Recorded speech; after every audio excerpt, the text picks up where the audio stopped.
বর্ধমান কাণ্ডের তদন্তে এবার রাজ্যে বাংলাদেশের গোয়েন্দা দল। বৃহস্পতিবার সন্ধ্যায় কলকাতা বিমানবন্দরে পা রাখে 7 সদস্যের দলটি।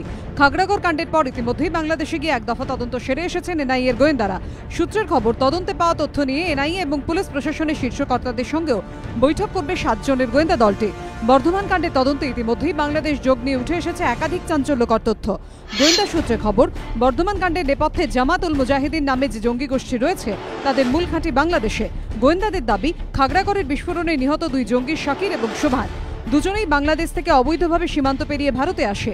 তারপর কলকাতা, নদিয়া, মুর্শিদাবাদ, বর্ধমানে একের পর এক ডেরা বদলে ছড়িয়ে দেয় জঙ্গি নেটওয়ার্ক। এছাড়া গোয়েন্দাদের দাবি, বর্ধমান কাণ্ডের অন্যতম 2 মাস্টার মাইন্ড সাজিদ এবং নাসিরুল্লাহ ছিল বাংলাদেশের নাগরিক। 8ই নভেম্বর খাস কলকাতা থেকে সাজিদকে গ্রেফতার করা হয়েছে। তাকে হেফাজতে নিয়ে দফায় দফায় জেরা চালিয়েছেন কেন্দ্রীয় গোয়েন্দারা। এর ঠিক পরেই 23 তারিখ ঢাকা থেকে গ্রেফতার করা হয় সাজিদের স্ত্রী ফাতেমাকে। ঢাকা মেট্রোপলিটন পুলিশের ডেপুটি কমিশনার মাসুদুর রহমানকে উদ্ধৃত করে পিটিআই জানায়, জেরায় ফাতেমা স্বীকার করে শিমুলিয়া মাদ্রাসায় 25 জন মহিলাকে সে জঙ্গি প্রশিক্ষণ দিয়েছিল। সূত্রের খবর, ফাতেমা এবং সাজিদকে আলাদা আলাদা জেরায় যে তথ্য পাওয়া গিয়েছে, এনআইএর সঙ্গে কথা বলে তা যাচাই করে দেখতে চাইছেন বাংলাদেশের গোয়েন্দারা।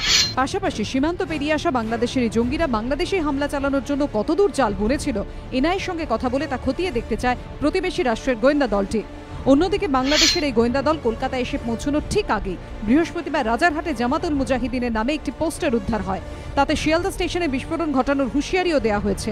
এই পোস্টার কে বা কারা দিল তা খতিয়ে দেখছে পুলিশ। এবিপি আনন্দ।